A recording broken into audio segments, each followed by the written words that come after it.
Hey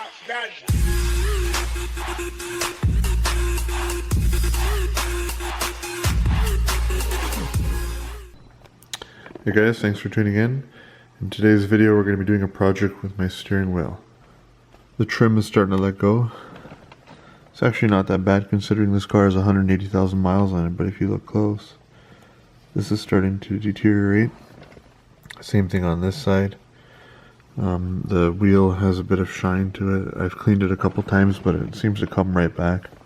It's not really that bad, but main reason I want to do this is for a couple reasons actually. But if you look here at the top of the wheel, the leather had actually started to deteriorate. Let's see if we can get a better shot of that. So here we are looking at the top of the steering wheel. I actually used some leather filler to actually stop it from continuing to degrade, but it's got some scratches and it's extra black and shiny here because I had to use some paste and a kit to try to repair that just so it didn't completely fall apart. And another reason I want to do this is just to update the look, just a bit of a project.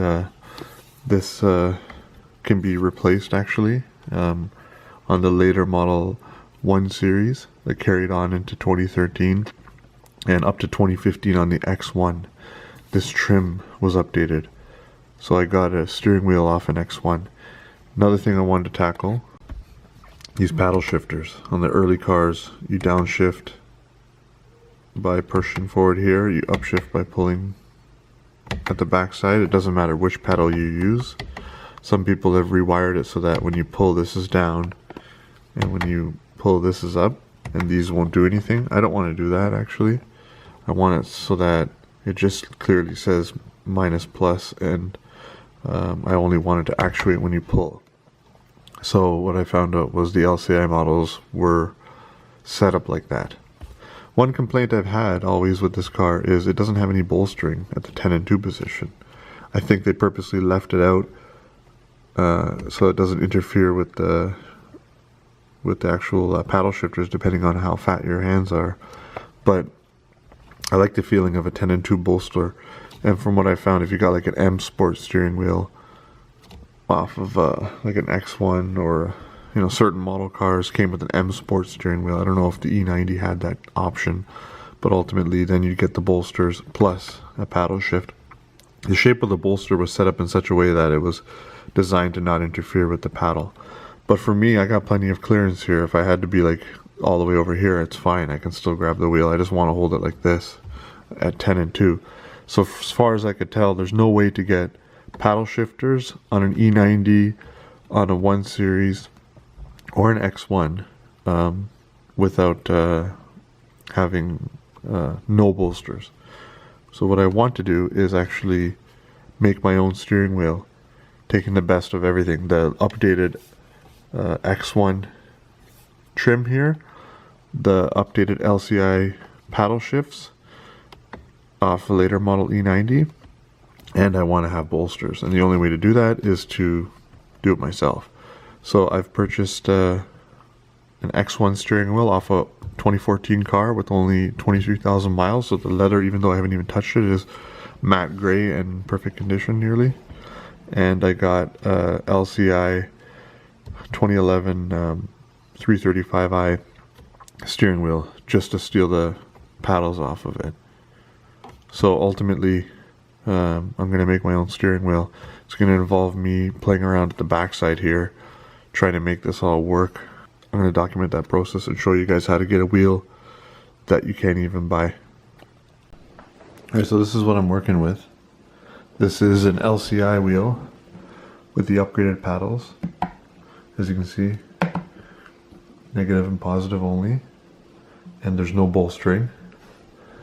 This is the trim. The leather is actually in better shape than my wheel. I could have just moved the trim over and used this and made this job quite easy, but the actual trim itself is in worse shape than mine was. Someone picked at it. But this is a LCI wheel off a 2011 335i. This is a X1 wheel off a 2014 you know, I haven't even cleaned it yet. It's not perfect, but you know, with a little bit of day-to-day use, it should come back. There's a couple little dings on it and whatnot that hopefully we can get out. But ultimately it has the 10 and 2 bolsters that I was looking for, no paddles. So what I want to do here is extract the paddles off this wheel and see what's going to be involved with modifying this wheel, so that we can have this look with the LCI paddles. This is the newer style trim that comes on the late model 1 series and on the X1. Looks nicer than that, or a little more modern, at least more like the newer cars. So I'd like to get that on the car as well. So let's start by flipping this over, taking this trim off. Alright, we have the wheel flipped over, and I got myself a T20 Torx.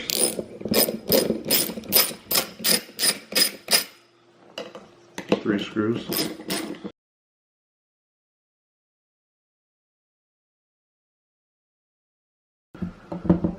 Now next thing we want to do is make sure that these connectors are unplugged, and let's go after these 2 Torx bits right here. These are T30s.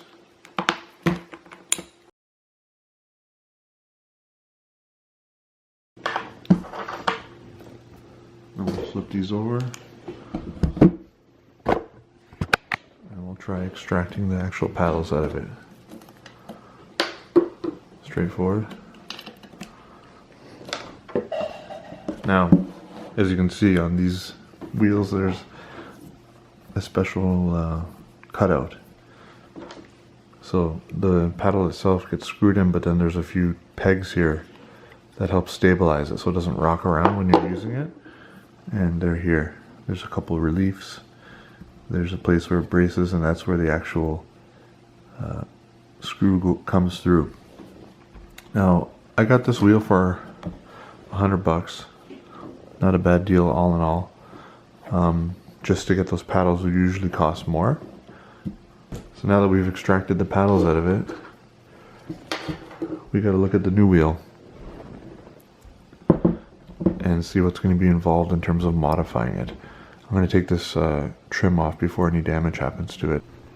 So this is the X1 wheel.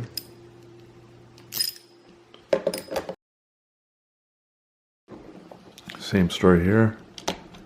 We got to extract from the top on both sides. Alright, we can set that aside. But this wheel I paid $100 for, which is lower than it should have been worth. But one of the reasons for that is, if you look on the back here, there's a hole that doesn't really show, and you'll never really see it. I'm going to give it a final glue before I put it on the car permanently. But it's not a big deal. But that's why I figured it would be a good candidate to try modifying the actual back of it to mount these paddles, because ultimately the shape and everything's the same. It's just the issue is the actual hole is not there for us, so we have to make it and then kind of carve this out. It's not going to be too hard for me because I already have this wheel to reference and to mimic the shape on, so really it shouldn't be too bad. Overall it's the same wheel with just a slightly modified backing when they cast it. The actual casting is the same, so we should find this metal back here so we can actually modify this one if we dig in there. I saw another video on YouTube where someone was showing how to do this actually, and it showed that there's everything you need is in there. You just got to kind of Dremel away and get to it. So before I go any further, I'm going to give this wheel a good cleaning. Here's the wheel after a quick clean. I used a Lexol leather cleaner. I have another video on my channel where I reviewed these products, and you know, this thing was very clean. All things considered, just had some dust on it, so it's very matte and new feeling after the clean. You know, as you would expect, with only 23,000 miles on the actual wheel. It's only about 4 years old. So now I'm going to put some leather conditioner, and then just to see if we can soften up the leather a little bit, and then we'll start modifying. Here's the results after leather cleaning and conditioning. Looks pretty good. So now I want to actually put this aside and look at the old wheel, or look at the wheel that came with the paddles, and see what's going to be involved. Okay, so here's the plan. I laid some masking tape over. I'm going to use a scalpel here to cut the tape.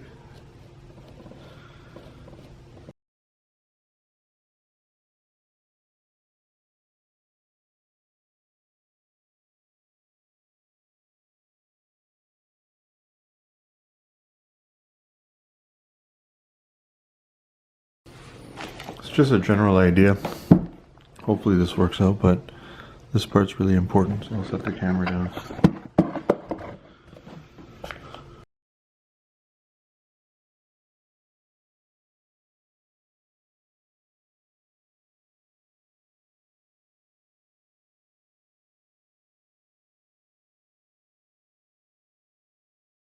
So now I gotta try to take this off.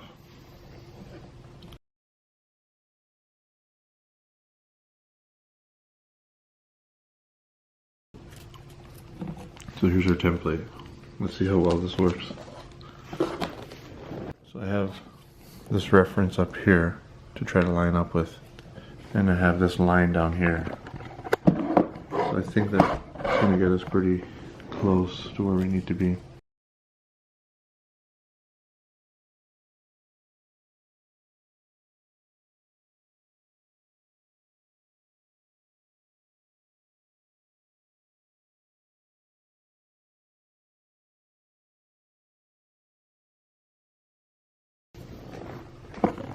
So that's where we've ended up, primarily using this line, using this and the general shape of the circle to see where we need to be, and we'll make that as straight as possible. The shape is slightly different over here, but like ultimately I'm going for straight lines. It's got a bit of a curve to it, but I'm going to score it with the scalpel here.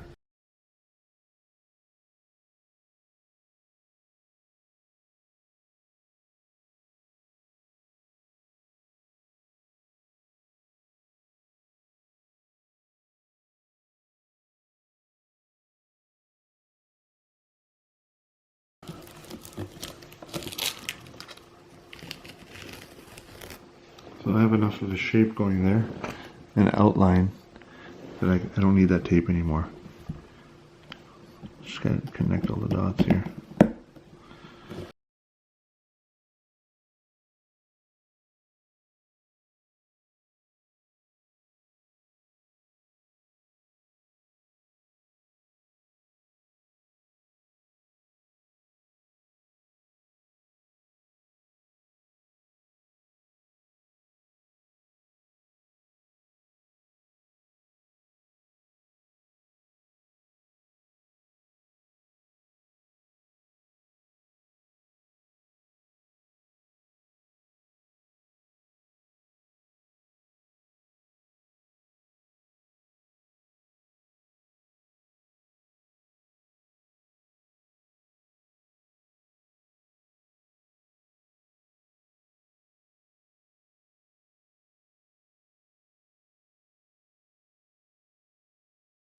I may need to get my Dremel out pretty soon, but so far this is a little less messy, that's why I'm doing it this way.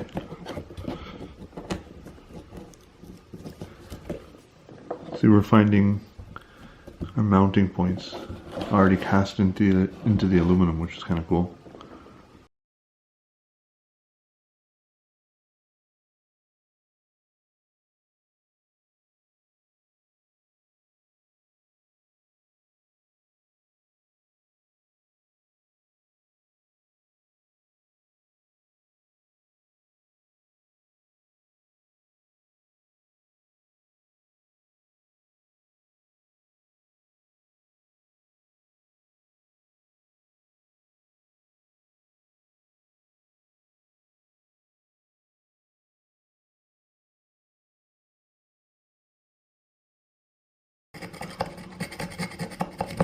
So I'm shaving away the metal, but I'm making sure that I make it apparent that these three spots can be drilled. So let's look at the other wheel.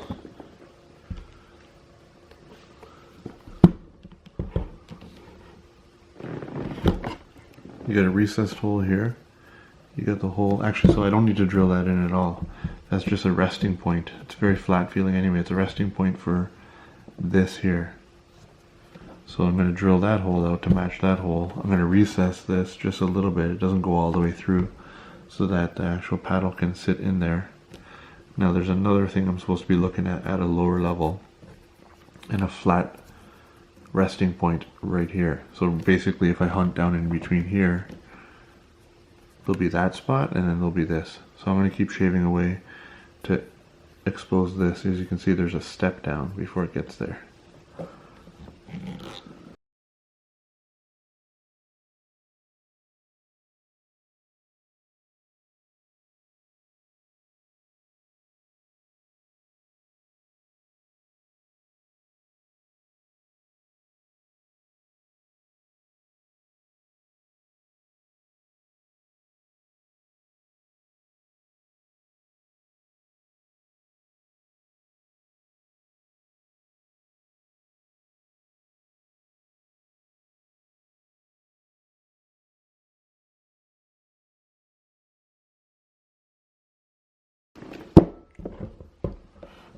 Okay, so we got, this has to be drilled out, not all the way though, just to actually have the feet, the pegs of the actual paddle shifter go inside there. It's slightly recessed. Same with this one. This one's flat, this one's flat, as you can see.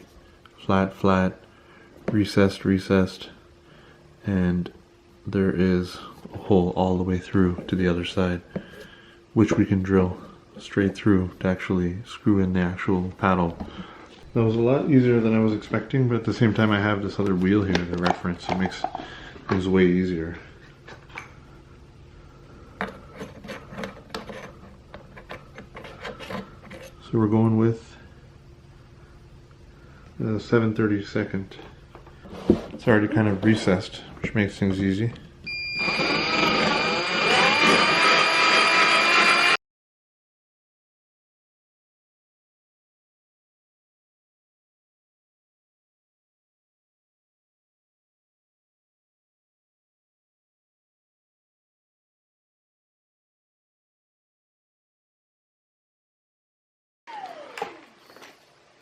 There we go. Hopefully I got that angle right, but it shouldn't matter too much.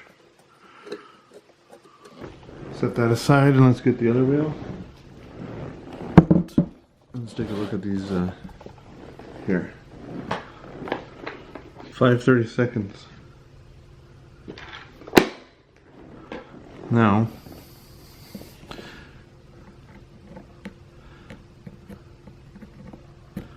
doesn't go in very far. This one goes in further. This is going to be hard to get right, but I don't think the idea is that they sit completely flush once they're in there. It just kind of keeps them steady.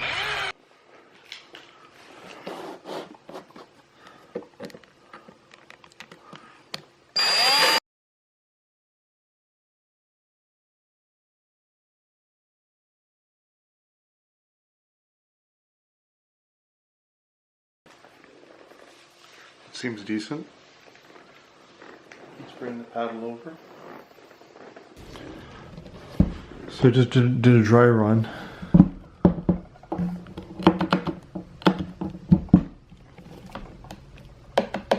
Very sturdy. Only issue is the bottom fits good. So the top needs to get pulled in more. And it's the peg length that's it's an issue. So we're gonna see if we can tweak that now. Okay, so if we study the original wheel, this part actually kind of has a curve to it, kind of bows out to kind of fill in that gap. So as I've done things now, it is technically secure. I could be done with it because you're never going to really see back there. But this little lip here is designed to just kind of sneak out just a bit, just to be able to fill in that gap. And this one is flat. So the only way to actually make it look good when you're looking from the backside, if you care, is to have it sit more flush. I don't really want to modify the actual paddle itself, but the issue is up here. Looks like the bottom pin and this pin are happy. They'll bottom right down. because the bottom shape is very little, there's very little beveling going on, just barely. If you notice, it's just kind of slightly sticking out, whereas this is flush. So what I'd want to do is this peg and this peg, these little standoffs on the side of it are causing it to not seat. So I could do a couple things. I can enlarge that hole so that the standoffs fall into place as well, or I can shave this down quite a bit. I don't want to do that, that's more work. I'm going to just enlarge via the drill so that these standoffs can fall down into the hole as well and then pull itself in. And that should clean up that gap. It's not going to be a perfect flush fit here because this is designed to work with a curve. That curve here, there's a slight difference. It's not straight. So I'm going to drill those out and then we'll see if that helps. So I've enlarged these holes so that those standoffs can fall in. I'm going to try a test fit now. It was pretty close, but I need this area to be a little more in and flattened down. I may have to do this too, I'm not sure. But we'll start with this one. Just going to use my drill to level this down. I may have to use a smaller drill bit as a pilot. Here's a good look at the final fit from the back. It hugs around the side pretty good. The bottom gap isn't bad. From here it's alright. And when you look on, straight on, there is a bit of a gap that you can't really avoid just because of the shape of the steering wheel being a little different, but it is about as flush as it could be.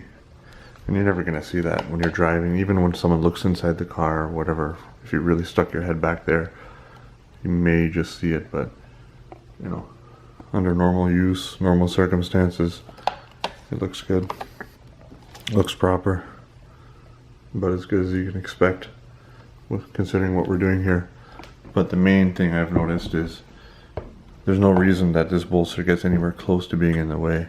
I think they just leave that as an option if you get the M Sport wheel on other cars. But yeah, I really like that.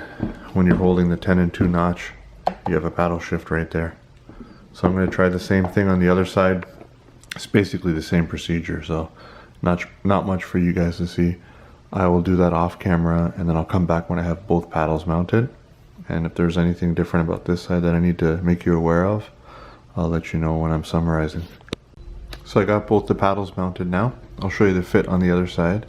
These controls for the X1, even though they came off a car that didn't have paddle shift, there are places to plug into. And so basically I'm putting an LCI wheel on a pre-LCI car. So the difference in wiring may need to be addressed. But for now I'm just plugging things in straight, and we'll plug this into my car and see if it works just as is or if I need to do any rewiring. So here's the final look. Got the X1 wheel with the LCI paddles mounted. Very sturdy feeling. Looks pretty modern and nice. Especially like the look of the bolsters against the paddles. It just looks like a more aggressive sporty wheel. Modern looking. And then around the back side, got the new paddle mounted.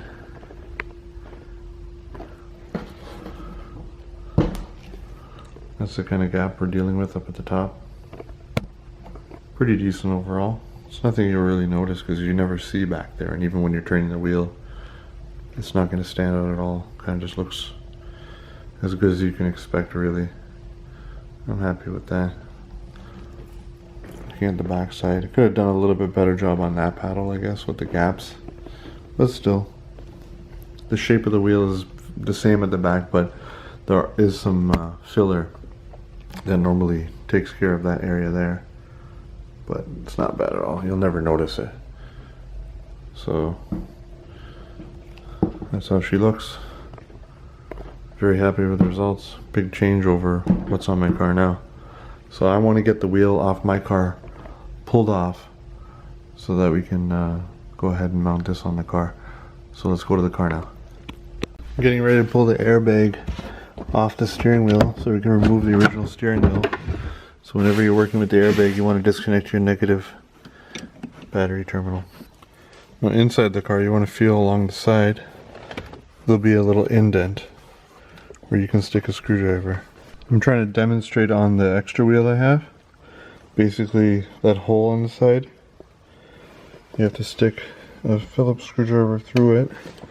And if you look right there, you're basically keeping this angle and pushing in to move that spring out of the way. So you gotta be a little strategic. If you get it right, then you can push it like that. You can see the wheel airbag popped off. There we go. Was able to pull that forward now.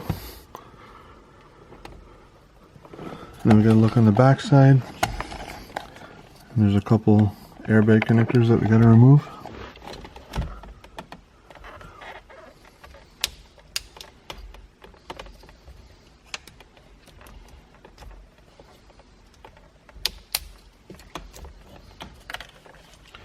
Green and black, we've removed the airbag. Now we're looking in here. As you can see, there's a few connectors that have to come out of the clock spring.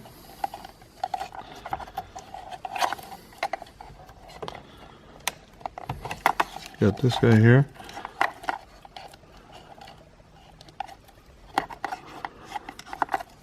I gotta take this off. This is missing on the other one. That's a T10, so I'll have to grab that and then we'll buzz this off. I'm going to use my impact gun to take this off. Okay, so I removed that T10 screw from right here, and if you notice up here, that wire comes over here. This is all stuff we can deal with once we get it off the car, but I got to move this harness over to the new wheel, so we can probably just do that upstairs. So I'll just put the screw back for now using my Milwaukee impact.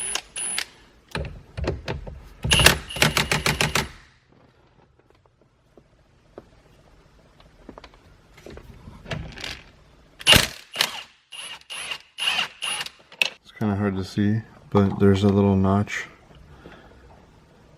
that you would line up. So you can see that notch right there. But I'm good to pull this off now. It'll come right off. That's it. Make sure everything here stays as it should. We don't want that to rotate at all while we're away from the car. So let's go take this upstairs now. Okay, I'm back upstairs with the wheel. Now this harness here has to come over to the new wheel. So there's this little ground pin that wasn't really on mine. It was basically ready to fall off, it looks like. But that's the sub harness that we gotta take off for the airbag and whatnot. That's the harness for the actual paddle shift controls. So what I'm gonna do, because this wheel isn't in very good shape, it's not terrible, but you can see a better extent as to the condition of the leather. You know, I'm going to try to recoup some of my money and move this bezel over to this wheel, where the leather is actually in very good condition, and see if we can sell it.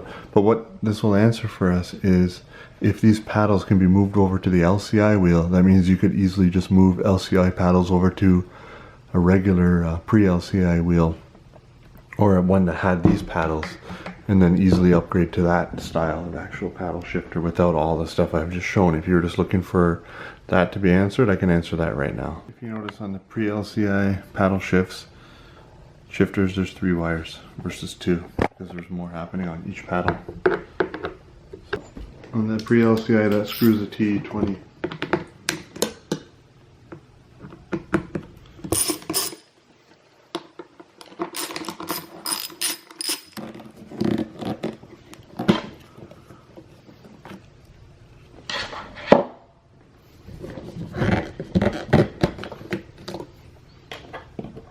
Looks to be exactly the same. It's a straight bolt in. So here's my pre-LCI wheel. Basically a Frankenstein of the 3 wheels I have.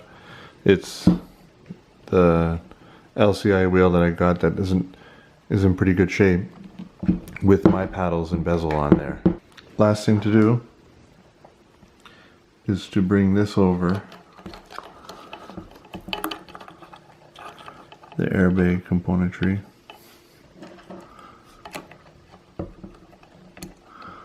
Probably have to do this two-handed, but I'll get this done and I'll show you guys after. Alright, so here's the final look. This airbag is obviously not fully pushed down, but gives you an idea. I think these paddles match this trim really nicely. They kind of go together. That's before. I've always not liked how thin this wheel feels. I like a meaty steering wheel. So yeah, sure, that's great. You have lots of room in between here, but I see no problem with this. I can hold that, reach right down. I think they just basically kept it so that you can't get paddles with the bolsters unless you go for like an M Sport car. Just so that that's more of an exclusive thing, because otherwise I basically have a wheel you can't buy now. You can't get this look with those paddles and bolsters. You have to do it this way if you want this. And I know a lot of you guys probably won't care to do this, but this video should answer a few questions for you. Can you move this X1 trim over to your E90 wheel? Yes, it bolts straight in. Can you move over LCI paddles onto a pre-LCI wheel? It's a straight bolt in, so that you can get that look. You can get this look without the bolsters on your regular 335 or whatever E90 wheel. If you want the bolsters, then you just got to modify a wheel that didn't come with paddle shifts. So if you buy yourself an X1 wheel for cheap, or even if you just get like any 335i wheel, anything that had bolsters from the factory, and you modify it like I show, pick up a set of LCI paddles and an X1 bezel, you can get this look. Basically, I see anybody being able to get this look for 200 bucks. Whether you source the paddle separately, source this trim, which is usually about 115 bucks, or whatever you want to do basically. If you want to add paddles to your already bolstered wheel, etc., you should be able to get it done. For me, I'm doing it because I want negative, positive, just like it should be. I'm not a fan of this push-pull thing. So, and I've taken care of updating my wheel, making it look more fresh. Looks really nice in my opinion, and just has a more modern look. So for, a few things, makes a good video for the channel, etc. But all in all, you can get a wheel that looks like it's $400 or $500 for a couple $100 in my opinion, if you follow this DIY. So let's go toss that on the car.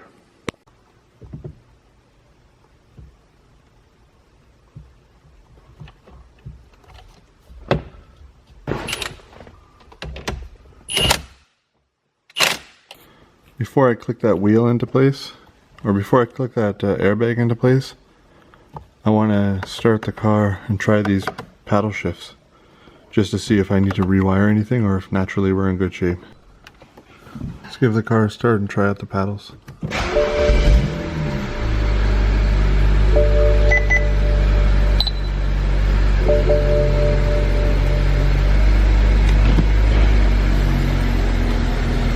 So we're going to try plus.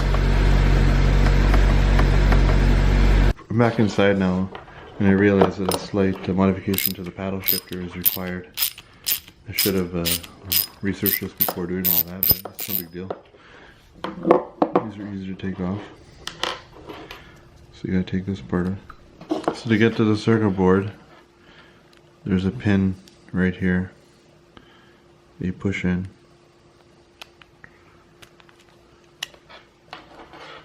And it just comes out the side. And you can get the actual board out.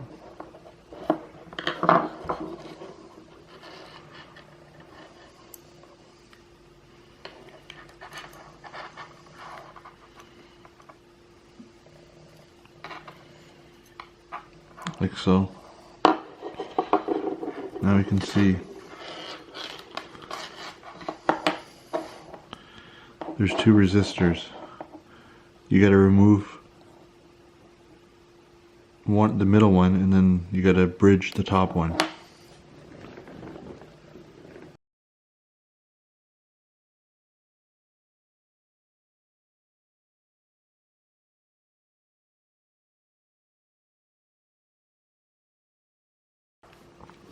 There's the resistor removed.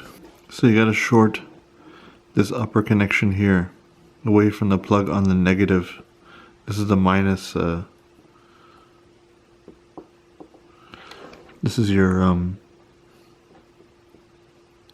negative paddle, your downshift paddle.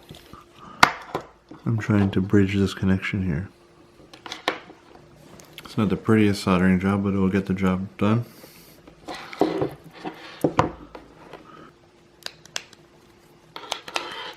Alright, that's been modified.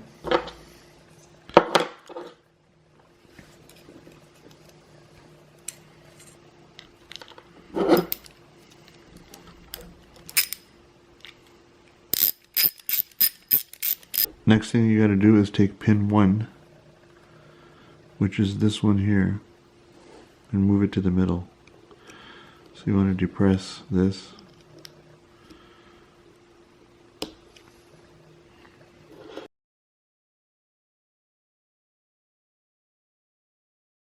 And move it to the middle. Once you've done that, you can click that back into place.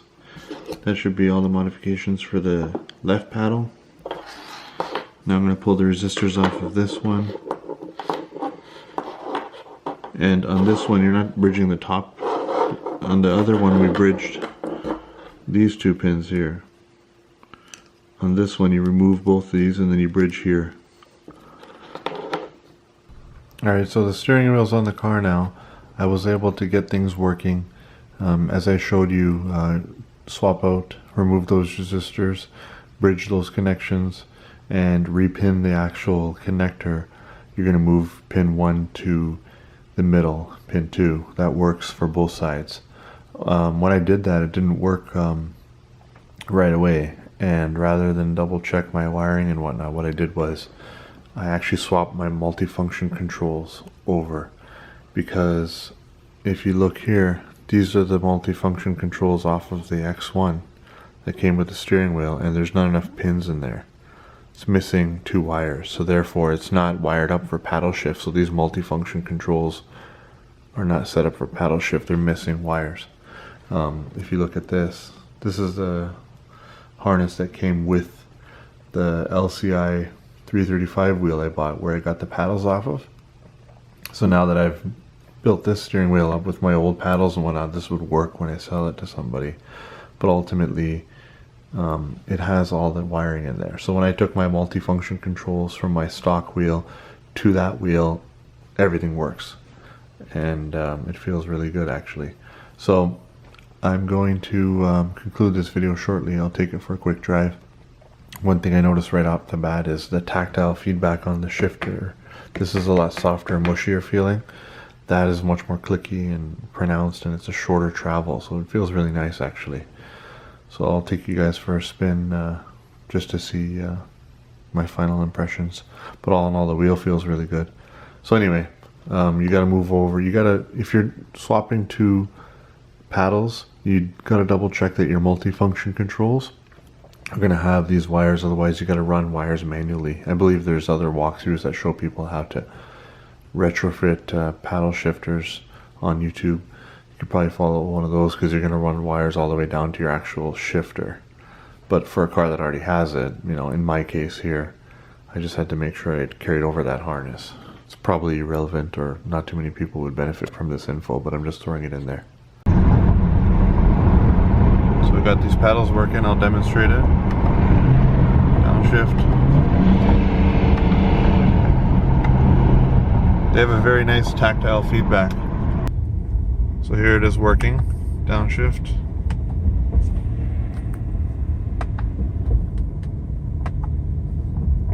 So it's working well.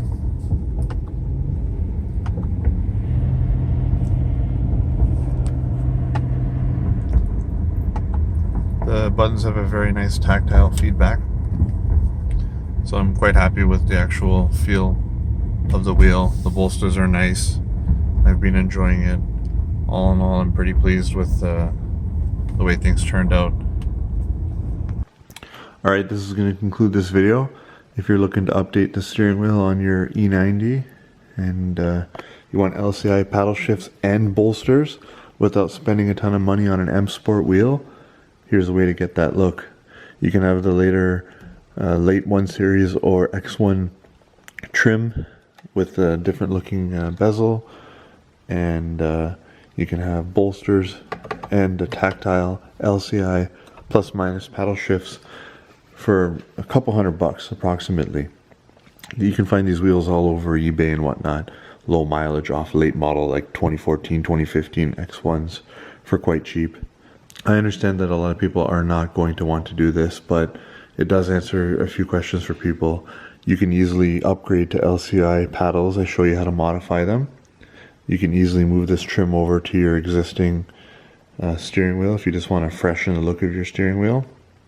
You can find a way to make bolsters work with paddles if you want to modify your stock wheel, etc.